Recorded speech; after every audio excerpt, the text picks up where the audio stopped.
greatest people are self-managing. They don't need to be managed. Once they know what to do, they'll go figure out how to do it, and they don't need to be managed at all. What they need is a common vision, and that's what leadership is. What leadership is having a vision, being able to articulate that so the people around you can understand it, and getting a consensus on a common vision. We wanted people that were insanely great at what they did, but we're not necessarily those seasoned professionals, but who had at the tips of their fingers and in their passion the latest understanding of where technology was and what we could do with that technology, and who wanted to bring that to lots of people. So the neatest thing that happens is when you get a core group of 10 great people, it becomes self-policing as to who they let into that group. So I consider the most important job of someone like myself is recruiting. We agonized over hiring. We had interviews. You could go back and look at some of the interviews agendas. They would start at 9 or 10 in the morning and go through dinner. A new interviewee would talk to everybody in the building at least once and maybe a couple times, and then come back for another round of interviews, and then we'd all get together and talk about it. And then they fill out an application. No, they never filled out. The most critical part of the interview, at least to my mind, was when we finally decided we liked them enough to show them the Macintosh prototype, and then we sat them down in front of it, and if they just kind of were bored or said, this is a nice computer, we didn't want it. We wanted their eyes to light up and them to get really excited, and then we knew they were one of us. And everybody just wanted to work, not because it was work that had to be done, but it was because something that we really believed in, that was just going to really make a difference. And that's what kept the whole thing going. We all wanted exactly the same thing, and instead of spending our time arguing about what the computer should be, we all knew what the computer should be, and we just went and did it. We went through that stage in Apple where we went out and we thought, oh, we're going to be a big company, let's hire professional management. We went out and hired a bunch of professional management. It didn't work at all. Most of them were bozos. They knew how to manage, but they didn't know how to do anything. And so if you're a great person, why do you want to work for somebody you can't learn anything from? And you know what's interesting? You know who the best managers are? They're the great individual contributors who never, ever want to be a manager, but decide they have to be a manager because no one else is going to be able to do as good a job as them. After hiring 2 professional managers from outside the company and firing them both, Jobs gambled on Debbie Coleman, a member of the Macintosh team. 32 years old, an English literature major with an MBA from Stanford, Debbie was a financial manager with no experience in manufacturing. I mean, there's no way in the world anybody else would give me this chance to run this kind of operation. And I don't kid myself about that. This is an incredible high risk, both for myself personally and professionally, and for Apple as a company, to put a person like myself in this job. I mean, they're really betting on a lot of things. We're betting that my skills at organizational effectiveness, override all those, lack of technology, lack of experience, lack of, time in manufacturing. So it's a big risk, and I'm just an example, and every single person on the Mac team, almost to your, entry-level person, you could say that about. This is a place where people were afforded just incredibly unique opportunities to prove that they could write the book again. Inscribed inside the casing of every Macintosh, unseen by the consumer, are the signatures of the whole team. This is Apple's way of affirming that their latest innovation is a product of the individuals who created it, not the corporation. Our goal is to make the best personal computers in the world and to make products we are proud to sell and would recommend to our family and friends. And we want to do that at the lowest prices we can. But I have to tell you, there's some stuff in our industry that we wouldn't be proud to ship, that we wouldn't be proud to recommend to our family and friends.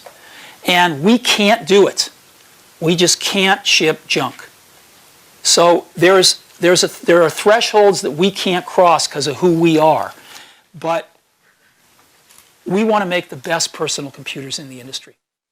And we think there is a very significant slice of the industry that wants that too.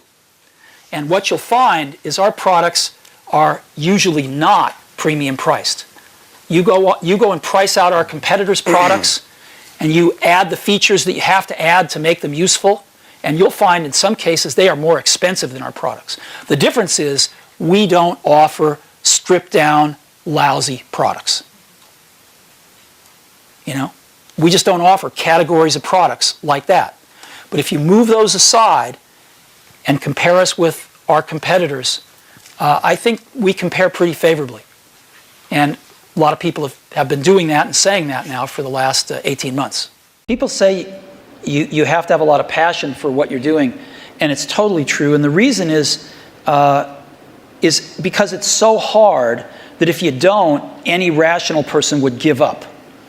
It's really hard, and you have to do it over a sustained period of time. So if you don't love it, if you're not having fun doing it and you don't really love it, you're going to give up. And that's what happens to most people, actually. If you really look at the ones that ended up being successful, unquote, in the eyes of society and the ones that didn't, oftentimes it's the ones that are successful loved what they did so they could persevere when it got really tough. And the ones that didn't love it quit because they're sane, right? Who would want to put up with this stuff if you don't love it? So it's a lot of hard work, and it's a lot of worrying constantly. And if you don't love it, you're going to fail. So you got to love it. You got to have passion. We had absolutely no idea what people were going to do these things when we started out. Matter of fact, the two people it was designed for was Woz and myself, because we couldn't afford to buy a computer kit on the market. So we liberated some parts from Hewlett-Packard and Atari, and worked on a design for about 6 months and decided that we would build our own computer. So we built one, and Woz was up till 4 in the morning for many moons, and we got it working. We showed some of our friends. Immediately, everybody wanted one. And it turned out that it took about 40 hours to build one of these things and about another 20, 30, 40 to debug it. And we had a lot of friends that worked at similar companies who could liberate the parts also. And we found ourselves spending every spare moment of our time helping our friends to build computers. And it was just getting to be a tremendous drain on our lives. So we got the idea one day that we could make a printed circuit board without the parts in it, and sell these blank printed circuit boards to our friends and probably cut the assembly and debug time down to, 5-10 hours. So Woz sold his HP 6 calculator and I sold my van, and we got $1,300 together, and we paid our friend of ours who was this PC board layout person $1,300 to do us a layout, and decided we'd sell printed circuit boards at twice what it cost to build them and hopefully recoup our calculator and transportation at some later date. So that's what we did, and I was out trying to peddle PC boards one day and walked into a bite shop, the first bite shop in Mountain View, and Paul Terrell, the then owner of the bite shop, said he would like to take 50 of these computers. And I saw dollar signs in front of my eyes. But he had one catch, which was that he wanted them fully assembled and tested, ready to go, which is a new twist. So we spent the next 5 days on the phone to distributors and convinced the electronics parts distributors around here to give us about $10,000 worth of parts on thin air, just on enthusiasm. So we got the parts and we built 100 computers and we sold 50 of them for cash, and in 29 days paid off the distributors. And that's how we got started. So we had 50 computers left over. Well, that meant we had to sell them. So then we started worrying about marketing, worrying about distribution, got on the phone with the other computer stores around the country. And gradually the whole thing began to build momentum. And at that point in time, we had some feeling that we were onto something. But the feeling is so different than the experience of actually seeing it happen right now. It's entirely different. And sometimes a lot of people ask, well, did you know it was going to mushroom into this phenomenon? And you could say, yeah, we planned it out. We had lead on a piece of paper.